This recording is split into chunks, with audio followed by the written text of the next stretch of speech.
Hello students, today we will study about the realms of the earth. Realms मतलब कि अर्थ के अलग अलग, जैसे कि मैंने आपको एक पहले भी वीडियो में आपके हाइड्रोस्फीयर, एटमॉस्फेयर, लिथोस्फीयर ये सब कुछ आए हैं। तो यहाँ पर हम इनके बारे में थोड़ा सा डिटेल्ड स्टडी करेंगे कि ये क्या क्या हैं, कौन कौन से स्फीयर्स हैं। You know that our earth is a unique planet. हम सब जानते हैं कि जो हमारा अर्थ है वो एक यूनिक प्लानट है। It consist of land, air and water as the major physical elements. हम सब जानते हैं कि जो हमारी अर्थ है उसके अंदर लैंड, एयर और वाटर ये तीन चीज़ें हैं जो सबसे ज़्यादा ज़रूरी हैं और जो हमारी मेजर फिजिकल एलिमेंट्स हैं जिसको हम फिजिकल एनवायरनमेंट में इंक्लूड करते हैं। Each element has its own realm और डोमेन। हर एक एलिमेंट का अपना एक अलग डोमेन होता है। The earth can be divided into 4 RIMS. The lithosphere, L for land, L for litho, ये आपको ध्यान रह जाएगा। लैंड एंड लिथोस्फीयर दोनों एल से स्टार्ट होते हैं, यानी कि जितना भी पार्ट हमारी अर्थ का वो है जिसके ऊपर हम बैठे हैं, जहाँ आप अब बैठे हो, जो सॉलिड है वो लिथोस्फीयर है। ठीक है, इसी के अंदर हमारी सियाल और सीमा होती है जिसके बारे में आपने पहले पढ़ा है। हाइड्रोस्फीयर वाटर के लिए यूज़ होता है। जितना भी हमारी अर्थ के ऊपर जो पानी वाला पार्ट है उसको हम हाइड्रोस्फीयर कहते हैं। एटमॉस्फेयर जो हमारी हवा, जो हमें दिखाई नहीं दे रहा है लेकिन हम जो सांस ले रहे हैं, वो एयर जो जिस डोमेन में मौजूद है वो एटमॉस्फेयर है। और इन तीनों से मिलकर देखिए, अगर आप यहाँ देखेंगे, हमारा ये लिथोस्फीयर है, ये हाइड्रोस्फीयर है, ये एटमॉस्फेयर है। इन तीनों, ये जो बीच वाला जो हमारा सर्कल है इसमें हमारा एटमॉस्फेयर भी इंक्लूड है, लिथोस्फीयर भी इंक्लूड है, हाइड्रोस्फीयर भी इंक्लूड है। इन तीनों को मिलाकर ये वाला जो है सर्कल बना है। यानी कि हम ना तो पानी के बिना रह सकते हैं, ना हवा के बिना, और ना ही लैंड के बिना। क्योंकि अगर लैंड नहीं होगी तो हम बैठेंगे कहाँ, सोएंगे कहाँ, रहेंगे कहाँ, करेंगे क्या। तो तीनों ही स्फीयर हमारे लिए बहुत ज़्यादा ज़रूरी हैं और तीनों को मिलके जहाँ पर एटमॉस्फेयर भी हो, प्लस हाइड्रोस्फीयर भी हो, लिथोस्फीयर भी हो, तब बनेगा बायोस्फीयर, यानी कि जीवन, लाइफ। अगर इनमें से एक स्फीयर भी नहीं है, हाइड्रोस्फीयर है, लिथोस्फीयर है लेकिन एटमॉस्फेयर नहीं है, या एटमॉस्फेयर है, लिथोस्फीयर है, हाइड्रोस्फीयर नहीं है, या हाइड्रोस्फीयर है, एटमॉस्फेयर है, लिथोस्फीयर नहीं है, तो वहाँ पर लाइफ एग्जिस्ट नहीं कर सकती। ठीक है, तो यहाँ पर कह रहा है कि litho is a Greek word which mean stone और रॉक। लिथो एक ग्रीक वर्ड है जिसका मतलब है स्टोन या पत्थर या कोई चट्टान, जैसे हम बोलते हैं, ग्रीक से ये वर्ड हमारा लिया गया है। उसके बाद है द लिथोस्फीयर। अब सबसे पहले हम लिथोस्फीयर के बारे में पढ़ेंगे। The upper surface of the earth consisting of thin layer of rock material is called lithosphere. It is found both in the continents and N ocean floors. The continents from 29% of the total crust of the earth, the rest is covered by oceans.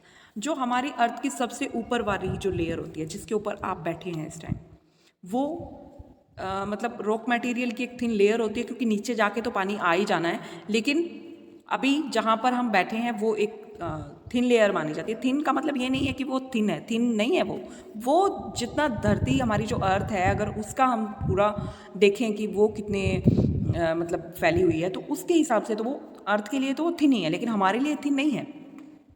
तो ये इसको हम lithosphere कहते हैं, और ये continents और ocean floors दोनों पे मिलता है। यानी कि देखिए, जैसे अब हम जहाँ बैठे हैं वो कॉन्टिनेंट्स, जो कॉन्टिनेंटल क्रस्ट जिसको हम कहते हैं, कॉन्टिनेंटल क्रस्ट, तो वहाँ पर हम बैठे हैं। उसके बाद हमारा जो ओशियन फ्लोर्स है, यानी कि आप सभी को पता है कि जो ओशियंस हैं उनके नीचे कहीं भी जाके, कहीं पे तो आएगा ना क्रस्ट, कहीं पे तो धरती आएगी नीचे जाके, तो वो भी लिथोस्फीयर है। ठीक है, उसको हम ओशियन क्रस्ट कहते हैं, इसको हम कॉन्टिनेंटल क्रस्ट कहते हैं। तो the continents from 29% of the total crust of the अर्थ। जो कॉन्टिनेंट्स है, जितनी हमारा एरिया है टोटल अर्थ का, उसका 29%, अभी सबको पता है कि जो 71% है वो पानी है, तो 29% जो है वो अर्थ में क्या है, लिथोस्फीयर है। The rest is covered by oceans, और बाकी जो है वो ओशियंस ने कवर कर रखा है 71%। The average height of the land mass of the earth is about 700 metres above the sea level. जो एवरेज हाइट है हमारी लैंड मास की, वो अराउंड 700 मीटर है सी लेवल की। The land surface varies in height from place to place.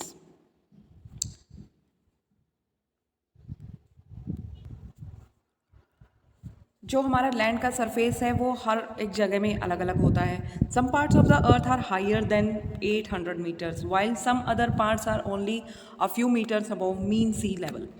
तो कुछ parts तो ऐसे हैं जो कि 8000 मीटर से भी ज़्यादा ऊंचे होते हैं और कुछ ऐसे हैं जो सी लेवल से भी नीचे होते हैं. तो इसलिए जो लैंड का डिस्ट्रीब्यूशन है वो हर जगह सेम नहीं है.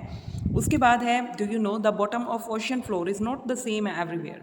जो ओशियन का फ्लोर है, बॉटम है नीचे, वो भी हर जगह सेम नहीं है, कहीं पे ऊंची है कहीं पे नीची है. The height of a place on the land is measured from the sea level. किसी भी अगर जगह की हमने हाइट मापनी है कि वो कितना ऊंचा कितना नीचा, तो हम सी लेवल से यानी कि समुद्र तल से उसकी ऊंचाई को मापते हैं. ठीक है, तो यहाँ पर आप देख रहे हैं ये ओशियन क्रस्ट है, ओशियनिक क्रस्ट है, ये हमारी कॉन्टिनेंटल क्रस्ट है, ये सेडिमेंट्री डिपॉजिट जहाँ पर ये जो बहा के लेके आते हैं और डिपॉजिट कर देते हैं. डिग्रेडेशन के बारे में आपने पीछे पढ़ा था. ठीक है, ये हमारी लिथोस्फीयर है. तो ये सारी चीज़ें यहाँ पर दी हुई हैं इस डायग्राम के अंदर. अब हम जब लिथोस्फीयर की बात कर रहे हैं तो हमें पता है कि लिथोस्फीयर वो है जहाँ पर लैंड है. अब आप यहाँ पर एक ये देख रहे हैं डायग्राम, तो यहाँ पर देखिए जो ये जगह आपको दिखाई दे रही है, अफ्रीका है, एशिया है जहाँ पर लोग रहते हैं, यूरोप है, नॉर्थ अमेरिका है, साउथ अमेरिका है, ऑस्ट्रेलिया है और यहाँ पर अंटार्कटिका है. ये जितने भी कॉन्टिनेंट्स हैं या कोई भी आइलैंड हो गया, ठीक है, वो सारे के सारे जहाँ पर धरती, हम धरती, वैसे धरती तो हमारी अर्थ ही है लेकिन हम मानते हैं कि ये तो धरती है, ये पानी है ना. तो जहाँ जहाँ पर आपको ये सॉलिड जो सरफेस दिखाई दे रहा है अर्थ का, वो सारा का सारा क्या है, हमारी मतलब हमारा लिथोस्फीयर है, लैंड है हमारी. ठीक है, और बाकी जो जगह आप देख रहे हैं वो हाइड्रोस्फीयर है सारा का सारा, क्योंकि जो एयर है वो तो ऊपर की साइड है, वो तो दोनों के ऊपर है. एयर तो पानी के ऊपर भी है और मतलब जो हमारी लिथोस्फीयर है उसके ऊपर भी है.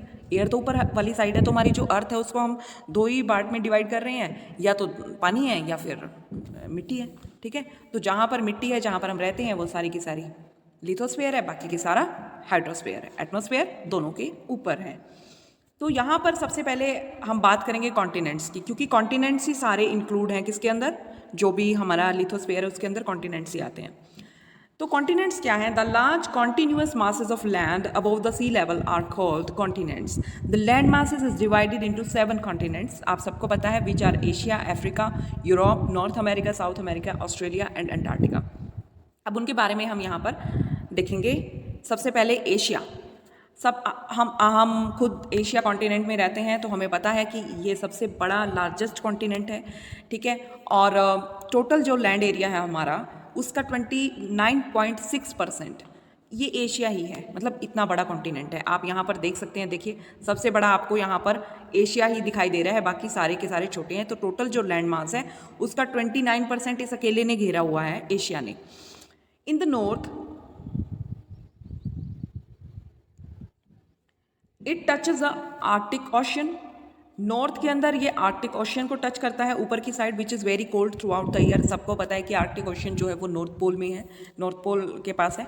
तो ये जिस तरह अंटार्कटिका है सारा साल जमा हुआ होता है, उसी तरह ये भी सारा साल जमा हुआ होता है. आर्कटिक ओशन सारा साल ठंडा ही रहता है.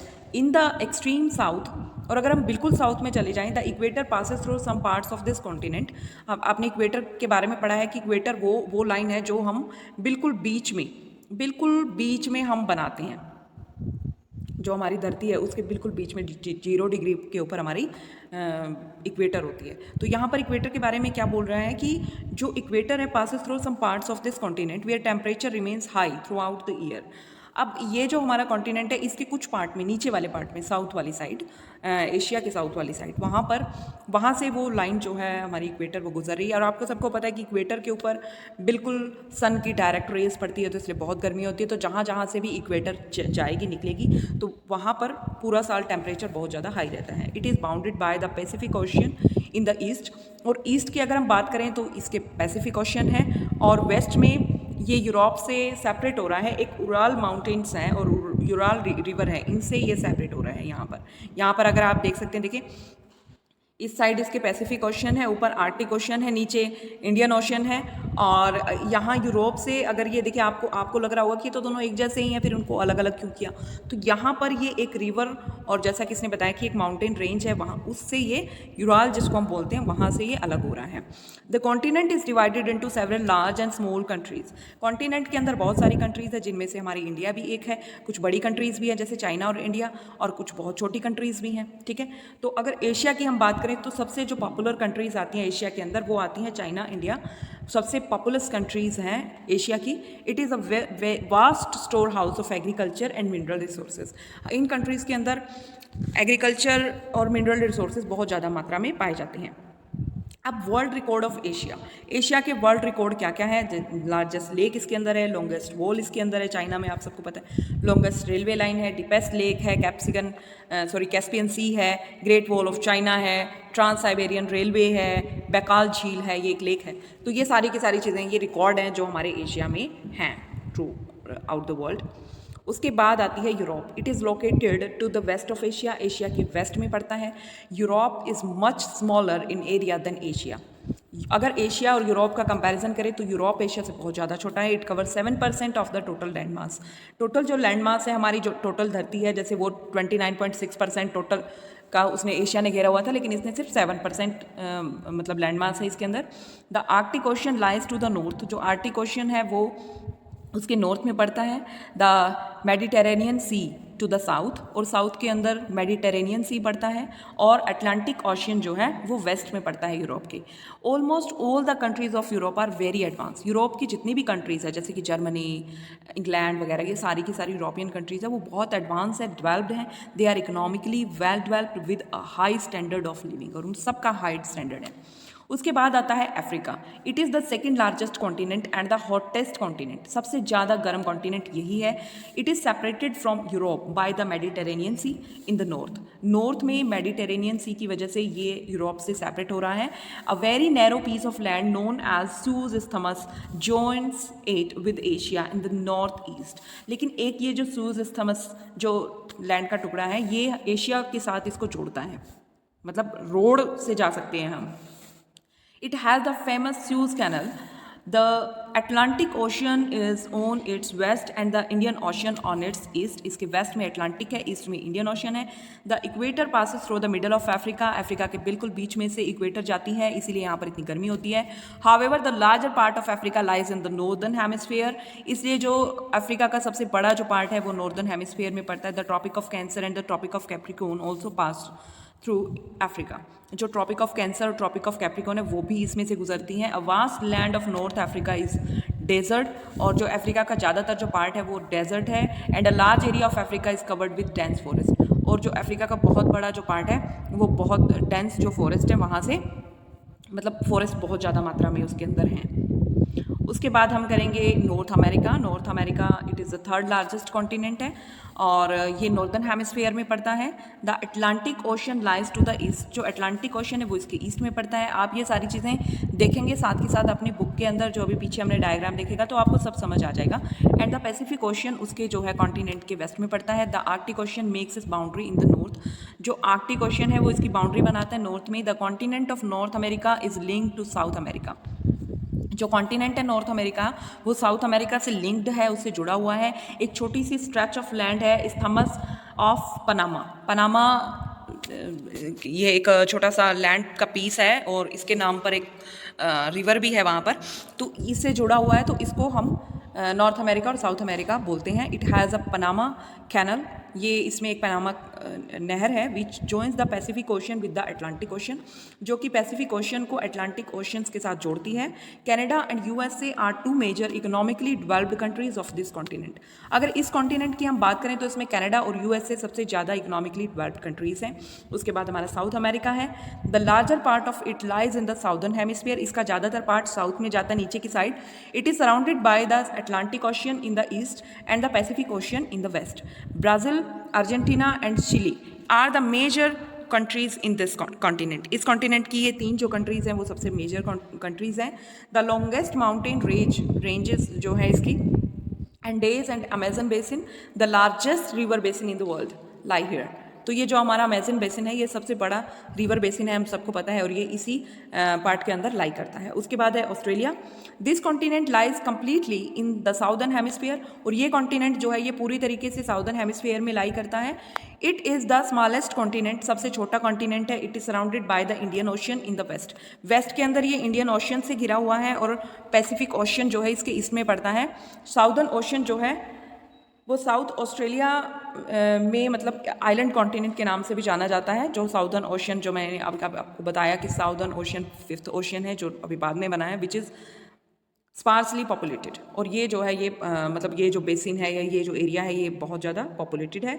Do you know Australia is also known as Oceania.